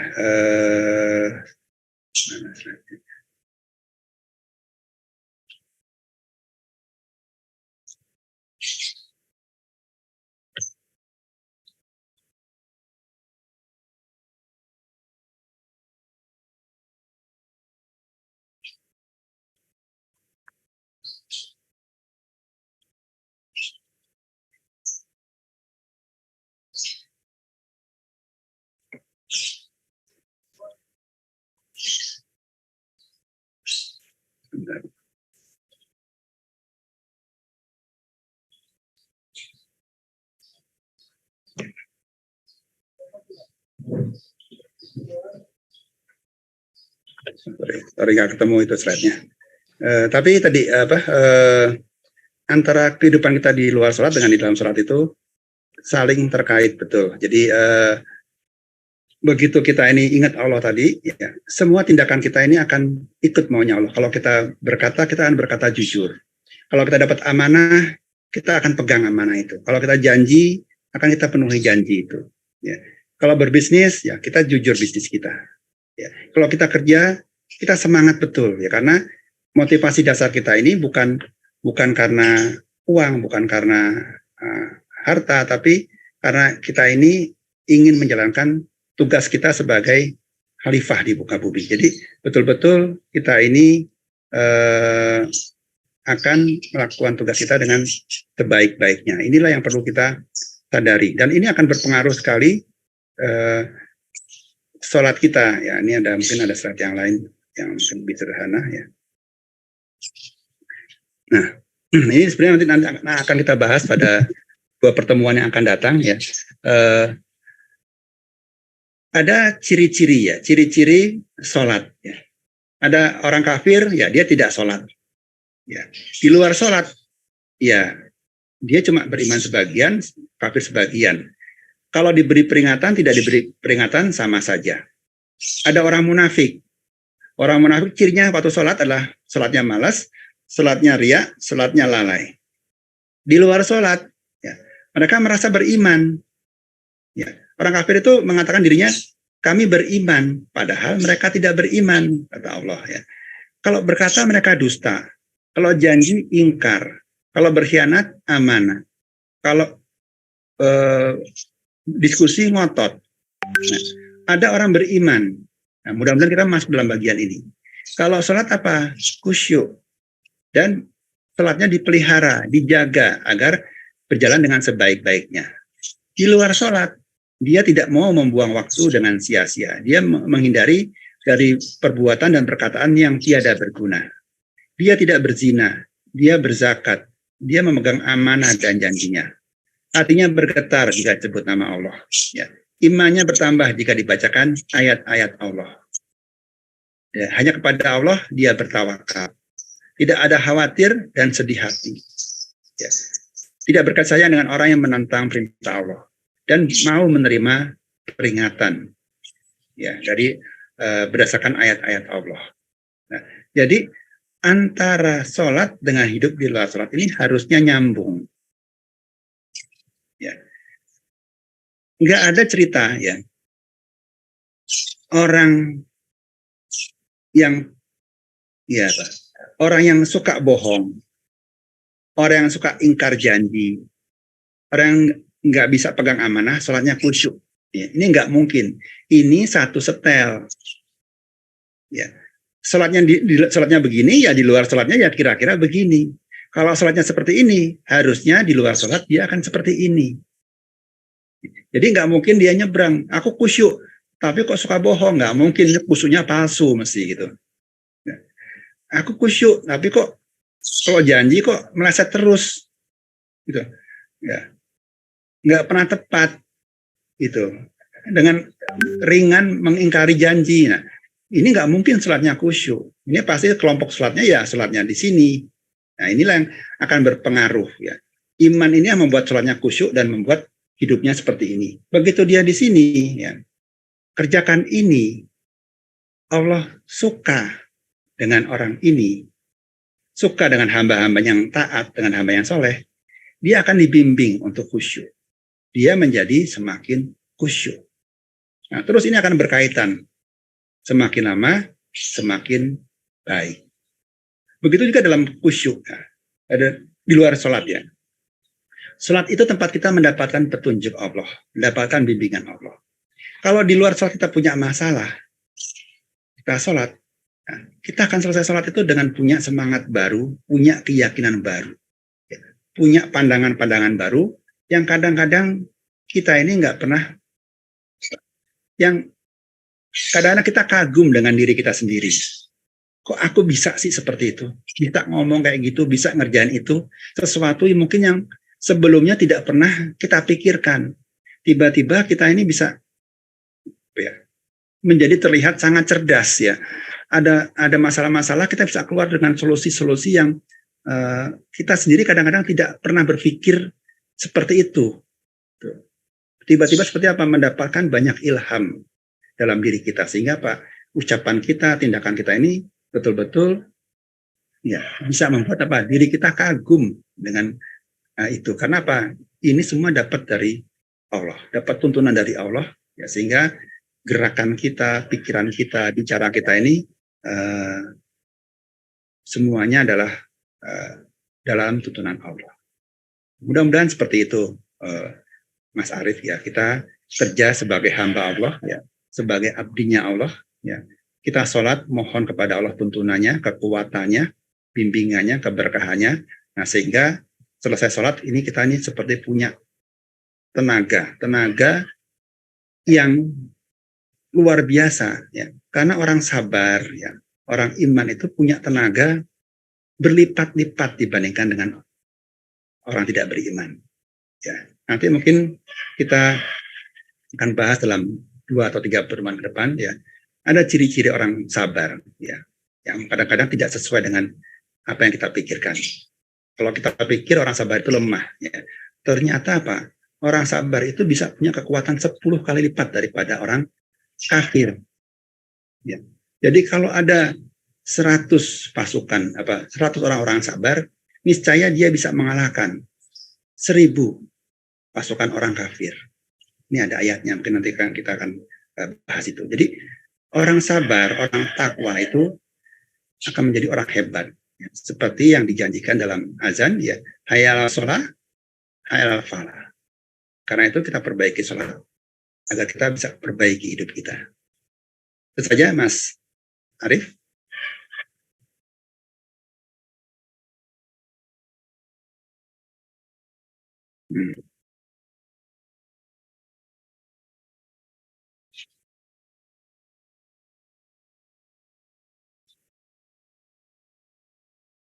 Ya, ya.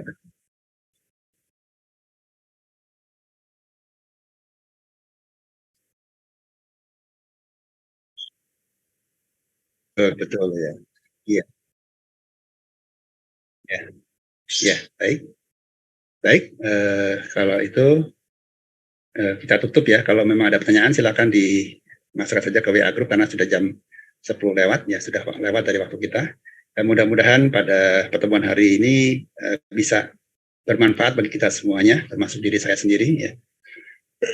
Sehingga Ya, kita bisa sholat dengan baik, ya, bisa menghadapi musibah dengan baik, dan juga bisa menjalankan hidup kita dengan baik sebagai hambanya Allah, sebagai khalifah yang Allah tetapkan di muka bumi.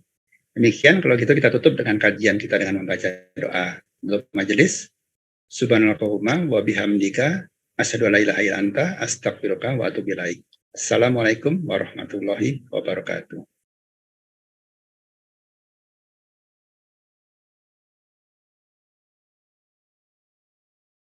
Ya. Oh, ini ada tambahan dari Mbak Ambar ya. Assalamualaikum, saya menunaikan ibadah sholat duha jam 5.45 sebelum berangkat dinas. Bagaimana menurut Ustadz? Terima kasih ya. Ini juga sebuah kebaikan, Bu ya. Jadi kita menggunakan sholat itu sebagai tempat minta tolong. Ya. Salah satu bentuk minta tolong adalah ya sholat duha. Ya, karena sholat duha itu memang didesain untuk kita minta pertolongan Allah. Ya. Benar.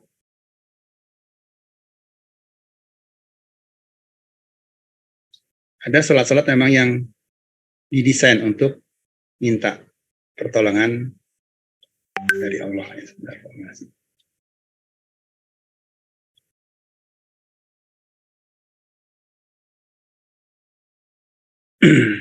Jadi ini adalah sebuah kebiasaan yang baik ya. Jadi sebelum berangkat kita sholat duha ya, agar Allah melapangkan rezeki kita ya, mudahkan rezeki kita. Ini adalah sebuah kebiasaan yang baik. Jadi kita berangkat kepada ya, selain minta rezeki juga menyadarkan ya, kita ini kerja ini untuk apa sih? Ya, jadi kembali ya, kalau kita hanya ngejar uang, ngejar karir, kadang-kadang ini mengecewakan kita. Kenapa? Karena belum tentu gaji kita naik, belum tentu karir kita naik, meskipun kita ini kerja dengan sebaik-baiknya. Tapi kalau kita mulai kerja ini dengan sebuah tekad ya, sebagai hamba Allah, sebagai wakilnya Allah di muka bumi, ya, mudah-mudahan ini terus memotivasi kita kerja. Apapun yang Allah berikan, ya, apapun yang terjadi, ya, apakah gaji naik, jabatan naik, kita tetap kerja ini tetap penuh semangat, ya, penuh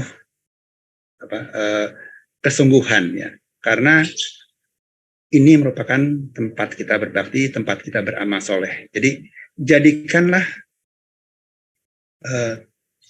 kerja itu sebagai tempat kita beramal soleh. Ya, kita kerja ini 8 jam satu hari ya, mungkin ada yang lebih.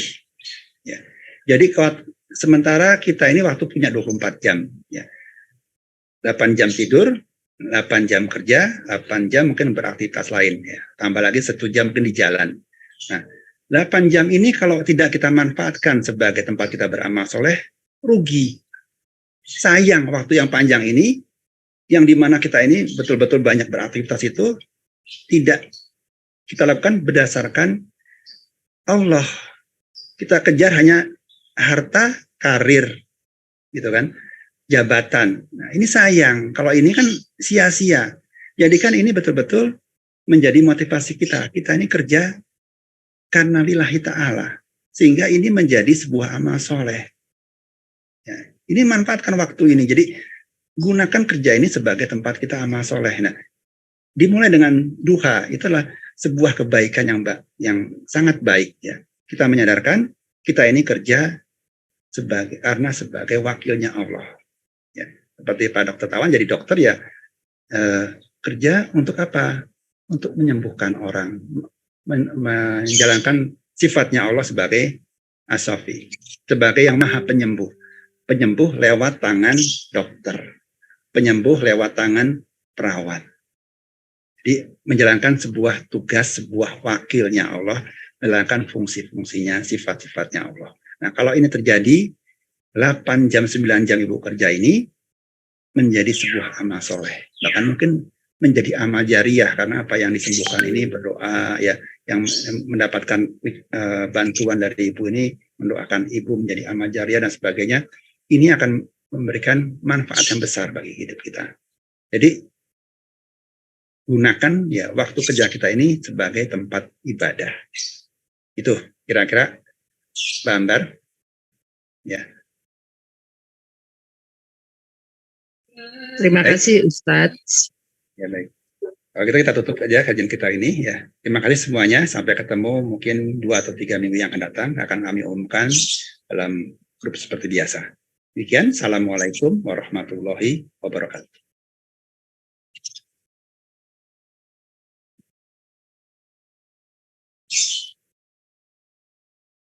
Saya tutup ya.